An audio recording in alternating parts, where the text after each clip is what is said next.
Kenak-kenak, Assalamualaikum warahmatullahi wabarakatuh. Balik lagi bersama aku, Susi Anggreni.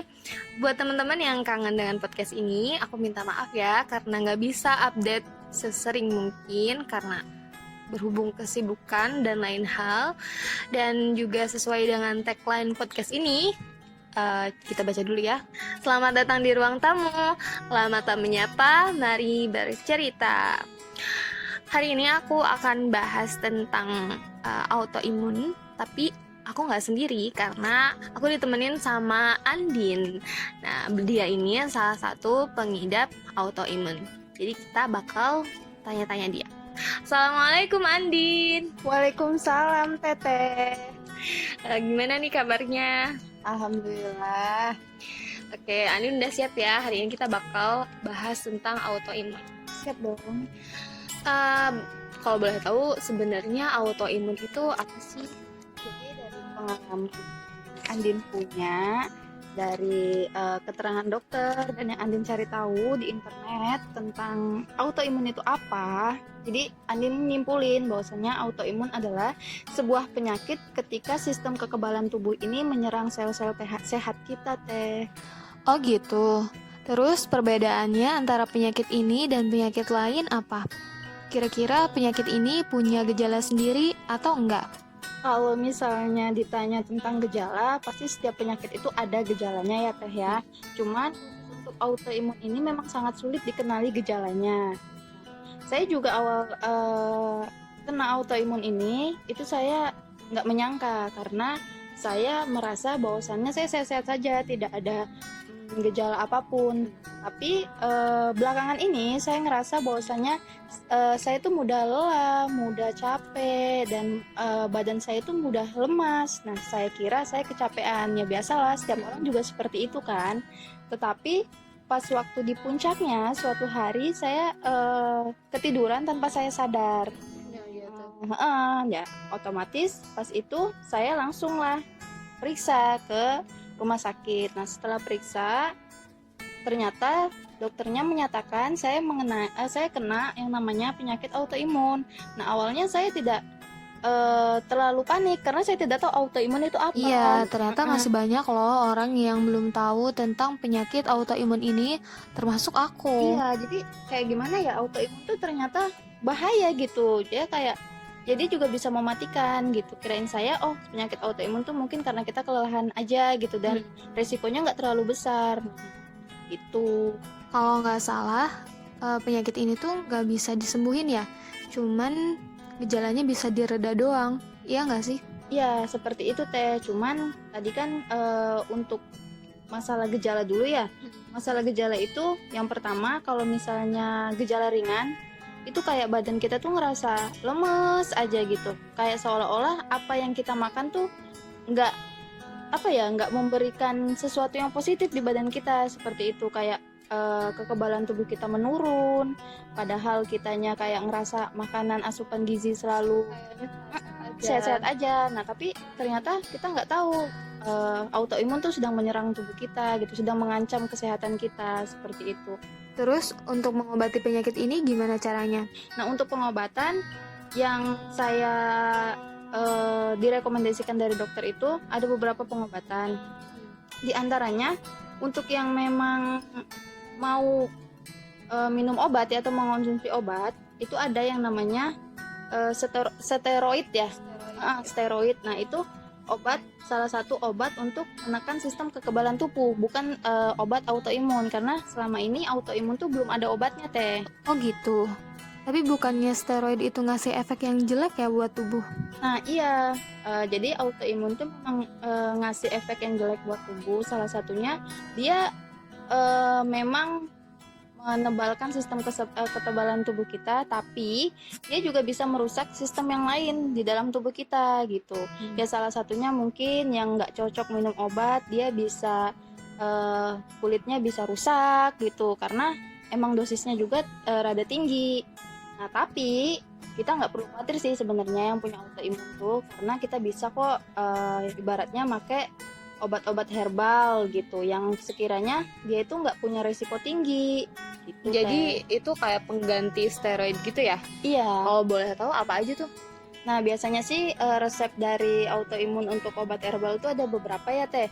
Ya, ada bisa juga jeruk nipis, daun sama daun serai gitu diolah. Nah, itu kan dia bisa menjaga kesehatan tubuh. Yang kita tahu kan jeruk nipis mengandung vitamin C tuh Iya. yang tinggi. Jadi kayak bisa emang apa ya, untuk kekebalan tubuh tuh bagus banget gitu. Nah, terus juga ada nih kalau misalnya mau kayak apa ya, ibaratnya kelapa. Jadi kelapa juga bisa nih membantu kita dalam menjaga kekebalan tubuh, karena yang kita tahu ya, kelapa itu mengandung banyak vitamin dan mineral, antioksidan dan serat yang berguna sebagai antivirus atau antibakteri. Oh gitu. Nah, jadi minyak kelapa juga tuh dapat membantu untuk menjaga keutuhan sel tubuh bagi penderita autoimun, seperti itu, Teh. Iya, soalnya ini ada testimoni dari temen aku juga yang lain. Dan aku baru tahu loh kalau dia tuh kena autoimun. Katanya obat dari autoimun itu bisa bikin perut jadi buncit, terus belakang leher jadi tebal gitu kayak ada punduknya, terus tiba-tiba di leher ada double chin-nya gitu. Bisa hilang sih katanya. Sebenarnya efek itu cuman lama. Sebenarnya mungkin dari setiap orang itu punya ngerasain efek yang beda-beda nggak sih? Oh ya, kalau boleh tahu sebenarnya autoimun ini biasanya nyerangnya apa aja? Kalau untuk menyerang apa aja tuh autoimun kan dibagi-bagi ya, Teh. Kalau nggak salah sih, saya juga kurang tahu ya. Kalau ada nggak salah ada 4 atau 5 gitu. Nah, yang menyerang saya sendiri itu saraf ya, tentang saraf. Kalau untuk yang lainnya saya sih nggak tahu ya, Teh, karena saya cuma ngebaca tentang saraf, dan yang saya tahu juga tentang kulit gitu. Oh iya, bener. Jadi dia juga bisa kayak sejenisnya kanker kulit gitu, ngerusak kulit, tapi dia Bukan lebih kanker ya, tapi dia bukan kanker, tapi dia ibaratnya nyerang kekebalan kulit gitu. Akhirnya kulit tuh jadi bisa rusak, timbul bintik-bintik merah, dan itu kalau misalnya nggak ditanganin dengan cepat dia bisa meradang gitu, Teh. Aku mau dong diceritain yang katanya kamu pernah periksa di puskesmas terus malah didiagnosanya penyakit mah. Iya, jadi pas itu aku punya pengalaman sih, itu juga kali dari sana ya. Jadi aku pernah nih ikut organisasi gitu di salah satu ya organisasi sekolah gitulah pas waktu itu. Nah, ngadain sebuah acara sampai 1 mingguan gitu, karena mungkin panitianya sedikit ya, pesertanya banyak, jadi otomatis kita harus kerja ekstra nih. Kewalahan gitu ya. Kewalahan gitu, karena kan ibaratnya kalau misalnya kitanya santai-santai, ya ibaratnya kita nggak ngasih sesuatu yang bagus nih ke peserta, takutnya kan adalah omongan gitu. Jadi kita meminimalisir itu. Akhirnya saya tuh nggak ngejaga pola makan tuh selama 5 hari bisa lah, cuman ibaratnya kalau itu 2 hari, 2 hari dalam 3 hari makannya gitu kan, kayak ya nggak wajar banget kan. Terus tidur pun pola tidur, iya, jadi sehari cuma bisa 1 jam gitu loh, Teh. Iya kan, kayak banget gitu. Nah, akhirnya pas udah selesai organisasi, tapi saya nggak ngerasain apa-apa ya, tapi pas selesai acara itu saya ngerasain ngantuk. Ya wajar, karena saya belum tidur kan, Capean wajar. Nah, akhirnya pas itu saya memang orangnya gini loh, nggak terlalu fokus sama penyakit, karena saya takut. Semakin saya tahu tentang penyakit itu, saya semakin kayak khawatir gitu. Akhirnya saya nggak nyari tahu. Nah, tapi beberapa hari setelah acara itu selesai, saya kayak banyak lah ibaratnya gejala-gejala yang aneh di tubuh saya. Kayak pas itu saya selalu setiap makan itu seperti kesedak gitu loh, Teh. Jadi padahal makannya itu udah masuk. Setelah itu saya muntah. Setelah muntah, apa yang saya keluarkan tuh memang sebenarnya cuman air ya, ya kayak gitulah, kayak biasa ya. Kayak saya kira mungkin saya masuk angin, kan biasa seperti itu. Nah, tapi anehnya setelah muntah itu pasti saya sesak napas. Ya sekitar 2 menit 3 menitan lah ya, namanya manusia biasa ya, nggak napas segitu juga kayak gimana gitu kan, ibaratnya gitu. Saya nggak bisa, ya saya susah banget lah, setiap malam, setiap itu selalu seperti itu. Nah, akhirnya disaranin lah oleh teman saya untuk periksa. Nah, cuman kan saya kan nggak pengen membesar-besarkan masalah ya, ibaratnya gitu, Teh, takut khawatir. Akhirnya udahlah, milihnya di puskesmas aja.